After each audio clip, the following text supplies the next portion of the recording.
I mean, if you lose that status, then your cost of production is potentially quite a bit higher for organic, but also your potential income is quite a bit higher potentially. If you lose that status, you would have to go through another transition period, another 3-year transition period, during which, you're not going to have that potential income from organic crops. Keeping organic acres organic when land changes hands doesn't happen by accident. It takes the right lease language, the right records, and conversations that start well before anyone signs. Miss a step and you could be looking at 3 more years of transition before that certified status and the income that comes with it is back on the table. That's now on Nebraska Farmcast. From the Center for Agricultural Profitability at the University of Nebraska-Lincoln, this is Nebraska Farmcast. I'm Ryan Evans. As more organic farmers are retiring, the people stepping in want to keep that hard-won certified status intact. Whether that happens cleanly comes down to records, lease terms, and a few conversations that need to happen before anyone signs. Today, I'm glad to be joined by 2 guests. Carla McCullough Dittman, along with her husband Doug Dittman, is a landowner in Lancaster County, and she is an advisor to the Nebraska Organic Program and an advisor to the Transition to Organic Partnership Program. Carla, it's great to have you on, and thanks for being here. For having me.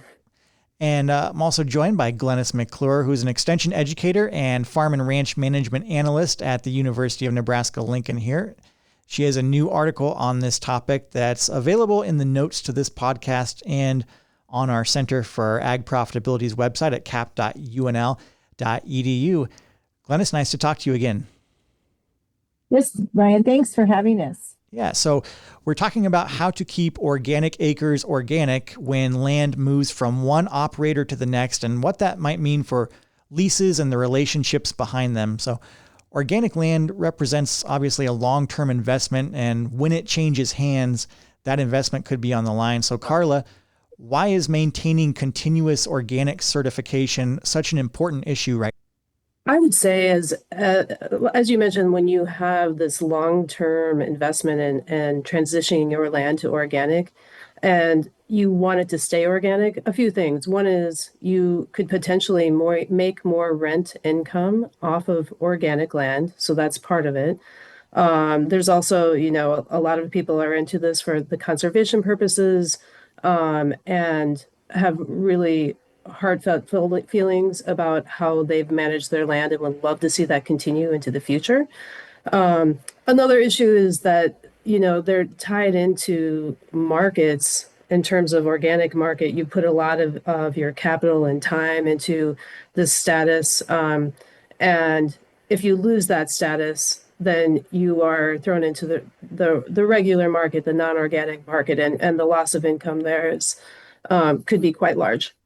That's good, because my next question was, I was wondering what happens financially if those certified acres do lose their organic status. You kind of touched on it there, but if you wanted to take that a step further.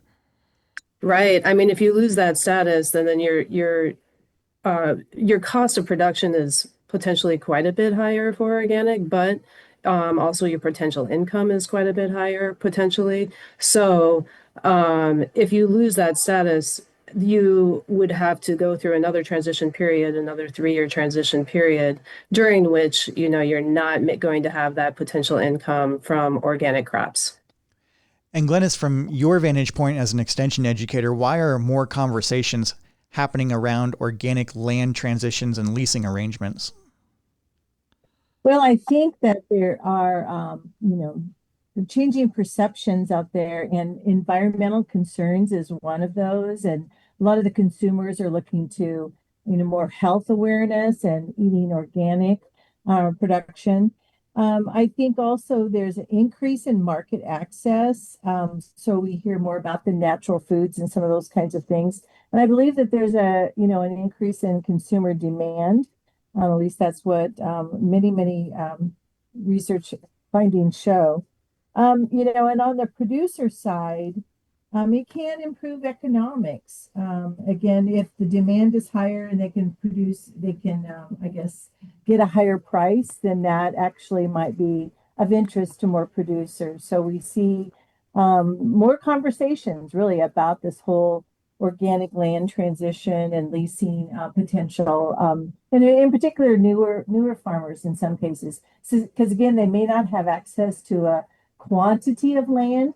They have access to some really good land nearby that may be a smaller farm, and how can they produce and be profitable on smaller acreages, and organic might be the way that the thing that they're considering. And Carla, is it possible to transfer certified organic land to a new operator without losing certification? Like what kinds of records or steps are involved in that? Yeah, it absolutely is possible. And basically, the sooner that you know that you're going to make this transition, the better. One option would be to, with the new operator, to stay with that certifier that the landowner had been with historically. That's one easy way. They have all the land records, which is in the history, so that's really hugely important for that. The earlier that you start communicating with that certifier about the transfer of operators, the better. And then it is also possible to change certifiers. And again, it's the earlier the better, and being able to share that history, production history from one certifier to the other. Again, absolutely possible, but maybe a slightly more work to switch certifiers. Are there any other practical steps that need to happen when an operator is retiring? You know, in terms of if they're leasing it out to the new operator who's going to be farming it organically, the lease really needs to be written for transparency. If the landowner really wants to keep it inorganic, it is possible to write that lease so that they have access to the certifier's records. Otherwise you may or may not be able to access the records about what's going on in your land, whether or not it's certified at this moment, that type of thing. Thanks. And Glennis, are there other mistakes or gaps that can create problems during transitions?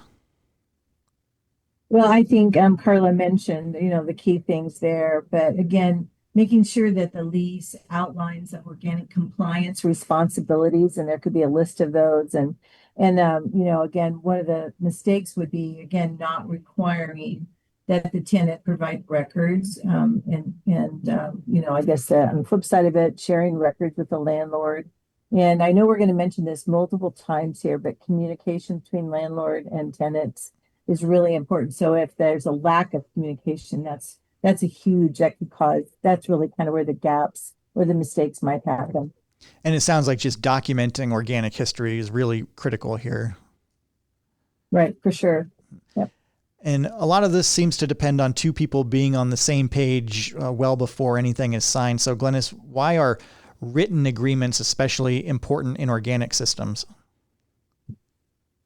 Well, again, a written lease always spells out the responsibilities of both parties. So no matter if you're organic or not, we talk a lot about lease arrangements, and again, having a written lease obviously is number one, but also in that lease spelling out what the expectations are, what the landlord expects, and also so the tenant has full understanding of those expectations, and they have to agree. I mean, obviously, someone's not going to sign a lease if they don't agree with with what's being asked about and so on. So there again, communication, getting all of that information down pat is really important.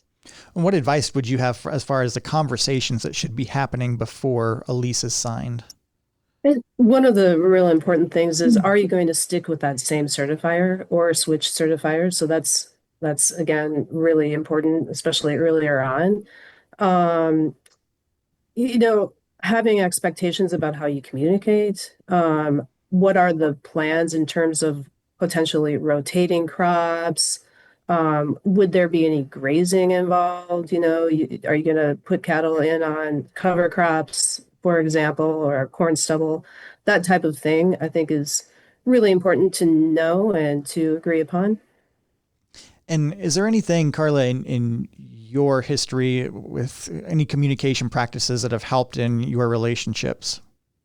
I think as long as you can really count on someone to get back to if you have questions, um, maybe a regular check-in uh, would be helpful, especially maybe before the start of the crop season, um, that type of thing. I think just having kind of an open policy as far as communication and expectations that you really line out what's going on with your farm and and what the future looks like for coming years, etc.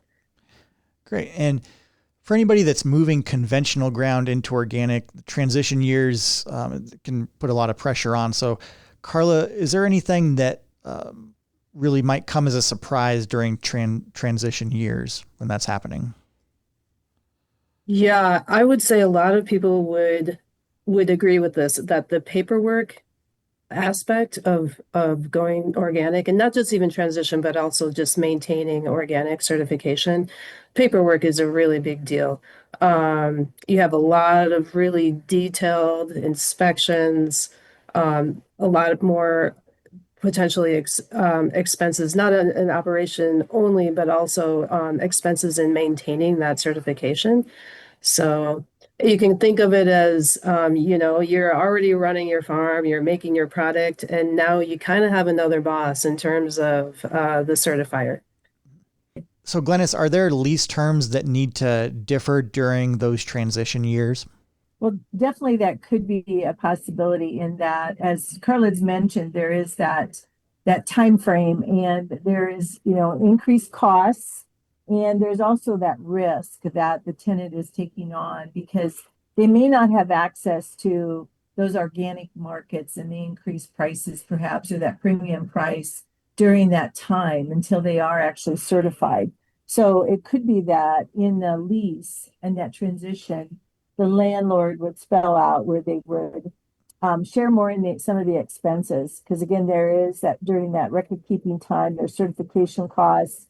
They might share more in some of the operating expenses to get to that point where they are actually certified and can take advantage of the premium markets in organic. And then we always encourage people, obviously, to speak with their attorneys. But broadly speaking, what lease language can help protect organic certification? With that, the lease language definitely you would want to outline the compliance responsibilities and understand, again, that whole sharing of records and who that organic certifier is going to be and that record keeping process and so on. So I think that's definitely an addition to, a general lease is that there are those compliance responsibilities that are expected throughout the lease. And are there responsibilities that should clearly belong to the tenant versus to the landowner then? Yes, I think that, again, a lot of this can be shared, but generally with a lease that where you're working with organic, in that the tenant is responsible and has the labor cost in working the land and operating their machinery and their, tillage operations and so on. There may be some costs that are shared with seed and some of those kinds of things. And there might be some custom operations. It might be that the harvest operations need to be a special, need to be taken care of in a special way. So there might be some custom operations that, again, those costs could be shared. So it really boils down to, I guess, looking at what that potential net return is going to be. And if you're talking about a crop share lease, again, how can you sort of equalize that? In a crop share lease, tenant the tenant and landlord are marketing the crop together. All right. In a crop share lease, they have a 50-50 or whatever percentage they decide upon. And so you can go down the line and say, okay, here's the expenses that are associated with what the tenant is doing, the labor, all of those kinds of things, and are they able to share sort of in the net? So you could do some penciling out of what that looks like and have more of a shared I guess return, if you will. Now, on a cash lease, again, too, the landlord could take some of that into consideration. And, are they going to get more for a cash lease if it's on organic land? Again, penciling out those costs and looking at those returns, I think is important to the landlord as well as the tenant, because if they're paying too much for cash rent, they're not going to make money on their side of things. So just, I mean, it's not, there's no, I guess, simple, straightforward answer to that. But I guess looking at how you're sharing in this whole operation, what are the benefits too? I mean, there's long-term benefits perhaps on the environmental side of things that the landlord wants to take consideration, and they may be willing then to give up some of those returns. In fact, in keeping their land, in good shape and potential value down the road. So those are great points, Glennis. And if a landowner is passionate about keeping it in organic, you may consider, especially in those transition years, taking a hit financially a little bit to encourage cover crops, for example. For the long-term benefits, I think that is an investment that is worth making. And as well as, that with rotations, you may have a fallow year. Again, the long-term benefits for soil health and for the health of your land could be very well worth it to take that hit financially. I mean, I'd say yes for sure. Carla, thanks for adding those notes in as well. Yeah, and Carla, are there any other details from your point of view that are worth spelling out in writing, even if both parties really trust each other? I think as much as possible, everything that you expect or want, I think the more the better in terms of spelling things out. But yeah, I think again, like this idea, like if you are passionate about soil health and the long-term health of your own land as a landowner, encouraging conservation things that you want and perhaps you are already doing, such as cover crops or rotation, potentially fallow years and rotational fallow fields within your farm, are some things to really put in there. Are there certain buffer zones that of course there is the organic boundary or buffer around your property, but are there other buffer zones that you would want to protect, maybe along a creek or a pond or something like that? And do you have any other advice for retiring organic farmers wanting to keep their land in organic production, just as far as how to make a long-term organic lease relationship successful? I think it's really important while you are still farming to look out into the future. You think about your retirement and cultivate a community around your organic operation. If you have other organic farmers that you could cultivate relationships with, that's always helpful during and after your own farming period. I really think it's important to engage with groups. We've got so many wonderful groups to engage with in terms of cultivating that community, not only your neighbors, but across the state and even the region, such as connecting with Nebraska Sustainable Agriculture Society or OCIA Nebraska chapter, Center for Rural Affairs. Come to our Transition to Organic Partnership Conference, connect with the Nebraska Organic Program.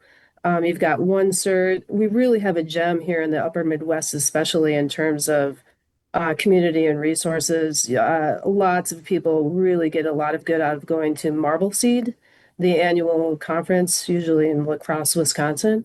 So I would say hitting those things early while you're still farming would be really beneficial as you transition into retirement in terms of finding someone to potentially take over organic production on your land. A lot of great suggestions there, Carla, too, even on the tenant side of things as well, right? So for the Yes.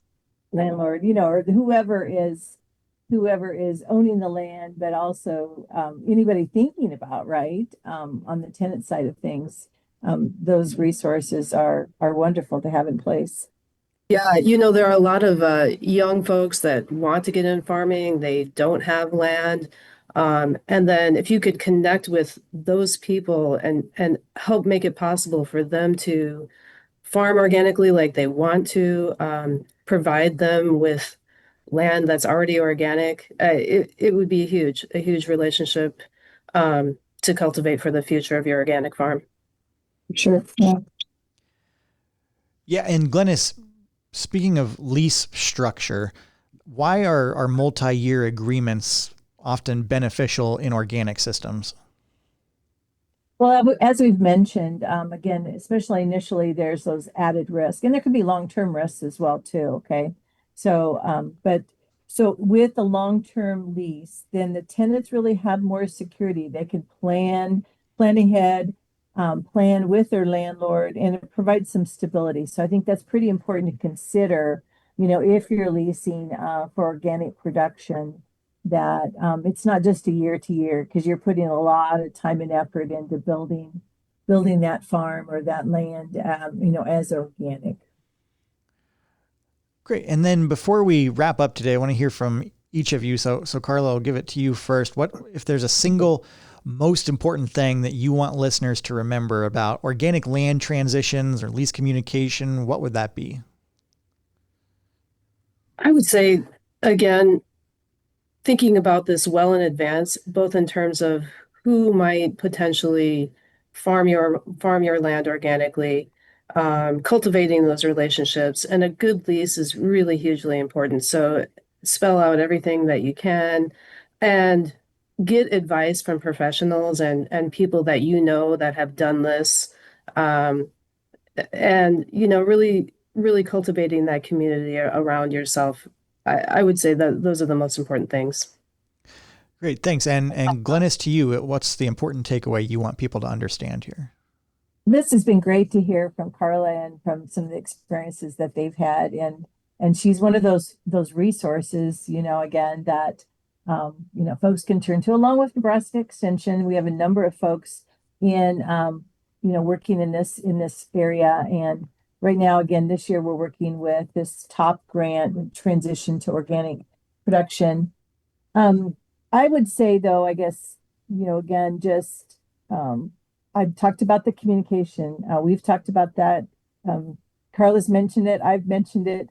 But I think an agreement, a successful lease agreement, requires really careful planning. And so planning on the part of an understanding where the tenant's coming from, where the landlord's coming from, and what they really want. But I also think that, and as I've taught business planning through the years, is that we really need to think about and have some realistic expectations. It can't be, pie in the sky. It really needs to, again, they're again, connecting with resources, understanding what's real, and, having realistic expectations as you set up some kind of arrangement for farming organic. I think that's really important.